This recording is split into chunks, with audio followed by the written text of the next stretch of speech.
भारत में महाभारत काल और उससे पूर्व के काल में एक से बढ़कर एक धनुर्धर थे। एक ऐसा भी धनुर्धारी था जिसको लेकर द्रोणाचार्य चिंतित हो गए थे, और एक ऐसा भी धनुर्धर था जो अपने एक ही बाण से दुश्मन के सेना के रथ को कई गज दूर फेंक देता था। धनुर्धर तो बहुत हुए हैं, लेकिन एक ऐसा भी धनुर्धारी था जिसकी विद्या से स्वयं परम ब्रह्म श्री कृष्ण भी सतर्क हो गए थे। फिर भी इन सभी का बाण था अत्यंत शक्तिशाली, परंतु सर्वश्रेष्ठ तो सर्वश्रेष्ठ ही होता था। महाभारत काल में सभी योद्धाओं के पास विशेष प्रकार के धनुष हुआ करते थे, और इनके धनुष बाण की भी नाम होते हैं। और एक धनुष के बाण की अपने एक अलग ही शक्ति होती थी। तो आज का इस वीडियो में हम बात करने वाले हैं महाभारत काल में किस महारथी योद्धा के पास था कौन सा धनुष। वीडियो में आगे बढ़ने से पहले अगर आप सच्चे सनातनी हैं तो वीडियो को लाइक और कमेंट सेक्शन में जय श्री कृष्ण हर हर महादेव अवश्य लिखना। तो पहले शुरू करते हैं भगवान श्री कृष्ण से। भगवान श्री कृष्ण के पास था सारंग धनुष। भगवान श्री कृष्ण सर्वश्रेष्ठ धनुर्धर भी थे। यह बात तब पता चली जब उन्होंने लक्ष्मणा को प्राप्त करने के लिए स्वयंवर के धनुष प्रतियोगिता में भाग लिए थे। यह प्रतियोगिता में कर्ण, अर्जुन और अन्य कई सर्वश्रेष्ठ योद्धा भी भाग लिए थे। द्रौपदी स्वयंवर से कहीं अधिक कठिन थी लक्ष्मणा स्वयंवर की प्रतियोगिता। भगवान श्री कृष्ण ने सभी धनुर्धारियों को पछाड़कर लक्ष्मणा से विवाह किए थे।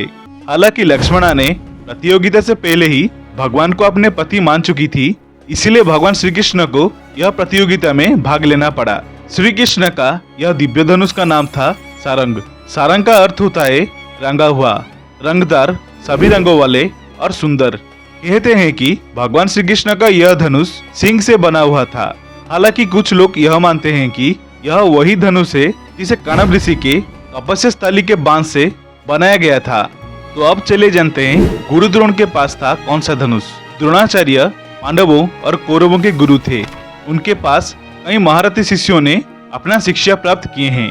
वह महर्षि भरद्वाज के पुत्र थे और उनके गुरु भगवान विष्णु के छठे अवतार भगवान परशुराम थे। परशुराम जी ने गुरु द्रोण को सारे अस्त्र शस्त्र और विद्या का प्रदान किए थे। गुरु द्रोण महाभारत काल के सर्वश्रेष्ठ योद्धाओं में से एक थे, जिनके पास था महर्षि अंगिरस से प्राप्त हुआ अंगिरस धनुष। अंगिरस धनुष एक ऐसा दिव्य धनुष था जिसे पशुपत अस्त्र और नारायण अस्त्र जैसा शक्तिशाली अस्त्र भी चलाया जा सकता था। अब चलिए जानते हैं पितामह भीष्म के पास था कौन सा धनुष।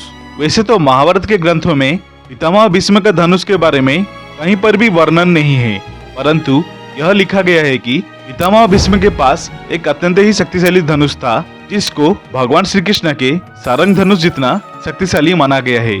और कुछ लोगों का मानना है कि पितामह भीष्म का धनुष का नाम वायव्य है, परंतु यह पूरी तरह से गलत है, क्योंकि वायव्य धनुष महाबली भीम का धनुष था, जो महर्षि वेदव्यास रचित महाभारत के ग्रंथ में उल्लेख मिलती है। अब चले जानते हैं कर्ण के विजय धनुष के बारे में। विजय धनुष धारण करने के कारण कर्ण को विजयधारी कहा जाता था। विजय एक ऐसा धनुष था कि किसी भी प्रकार के अस्त्र या शस्त्र से इसे खंडित नहीं किया जा सकता। इसमें तीर छूटते ही भयानक ध्वनि उत्पन्न होते थे। कहते हैं कि कर्ण का विजय धनुष मंत्रों से इस प्रकार अभिमंत्रित था कि वह जिस भी योद्धा के हाथ में होता था उस योद्धा के चारों तरफ एक ऐसा अभेद घेरा बना देता था जिसे भगवान शिव की पशुपत अस्त्र भी भेदने में सक्षम नहीं था।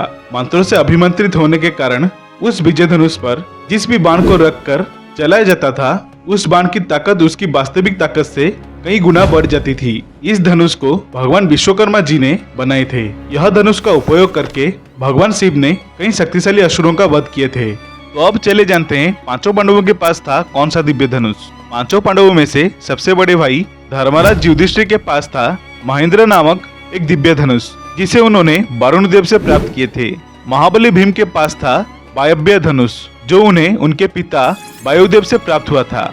आप सभी को पता ही होगा कि अर्जुन के पास ब्रह्मदेव का धनुष गांडीव धनुष था। अर्जुन के पास गांडीव धनुष आने का 2-3 तरह की कथाएं प्रचलित है। कहते हैं कि ऋषि दधीचि के अस्थि से यह धनुष बनाया गया था, जबकि एक अन्य कथा के अनुसार यह कण्व ऋषि के तपस्या के दौरान शरीर पर दीमक द्वारा बांबी बना देने के बाद उस बांबी में सुंदर और गठीले बांस उग उठे थे। जब कण्व ऋषि की तपस्या पूर्ण हुई तो ब्रह्मा जी की सलाह पर उस बाण से 3 दिव्य धनुष का निर्माण किया गया था। वह था पिनाक, सारंग और गांडीव। गांडीव धनुष वरुण देव के पास था, जिसे उन्होंने अग्निदेव को दे दिए थे। अग्निदेव ने अर्जुन को दिए थे, जबकि एक दूसरी कथा के अनुसार खांडव वन में इंद्रप्रस्थ बनाने के दौरान यह धनुष मायासुर ने अर्जुन को देते हुए इसका इतिहास बताया था। अर्जुन के इस धनुष के टंकार से पूरे महाभारत के युद्ध में सभी योद्धा कांप उठते थे। रथ पर सवार श्री कृष्ण और अर्जुन को देखने के लिए देवता भी स्वर्ग से उतर गए थे। इस धनुष का तर्कस अक्षय था। इस तर्कस के बाण कभी भी समाप्त नहीं होते थे। कुछ बाण तो लक्ष्य को भेद कर वापस लौट आते थे। यह धनुष देव, दानव तथा गंधर्वों से अनंत वर्षों तक पूजित रहा था। जो भी इसे धारण करता था उसमें शक्ति का संचार हो जाता था। अर्जुन इस धनुष के बल पर पशुपतास्त्र, नारायण अस्त्र और ब्रह्मास्त्र को भी छोड़ सकते थे। नकुल के पास था भगवान विष्णु से प्राप्त हुई वैष्णव धनुष। सहदेव ने अश्विनी कुमारों से प्राप्त हुआ अश्विनी नामक एक दिव्य धनुष को धारण किए थे। गांडीवधारी अर्जुन और देवी सुभद्रा के पुत्र महारथी अभिमन्यु के पास था भगवान शिव के रुद्र धनुष, जिसे उन्होंने अपने गुरु और अपने मामा भगवान बलराम से प्राप्त किए थे। बलराम जी को रुद्र धनुष स्वयं भगवान शिव ने ही दिया था। घटोत्कच के पास था लंकापति रावण का पुलस्त्य धनुष।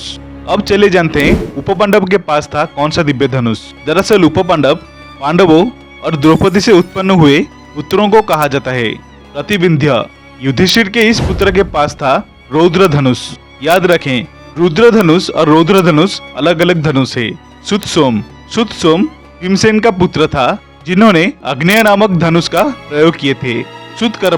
सुतकर्मा अर्जुन के पुत्र थे, जिनके पास था कावेरी नामक एक दिव्य धनुष। सतनिक नकुल के इस पुत्र को यम्या नामक एक दिव्य धनुष प्राप्त हुआ था।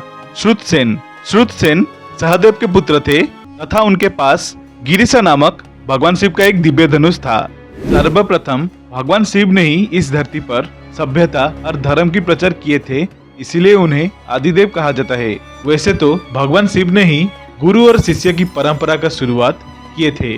भगवान शिव को सनातन संस्कृति में देवों के देव महादेव कहा गया है।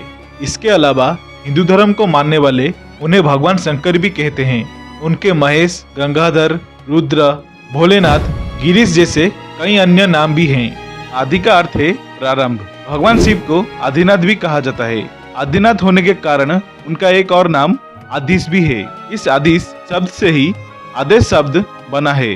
तो यह था महाभारत काल के महाशक्तिशाली दिव्य धनुष, जिनको महाभारत काल के महारथी योद्धाओं ने प्रयोग किए थे। आशा करता हूँ आप सभी को ये वीडियो अच्छी लगी होगी। अगर अच्छी लगी तो वीडियो को लाइक, शेयर और सब्सक्राइब अवश्य करना और कमेंट सेक्शन में हर हर महादेव, राधे कृष्ण अवश्य लिखना। देखने के लिए धन्यवाद। हर हर महादेव। ओम नमः शिवाय।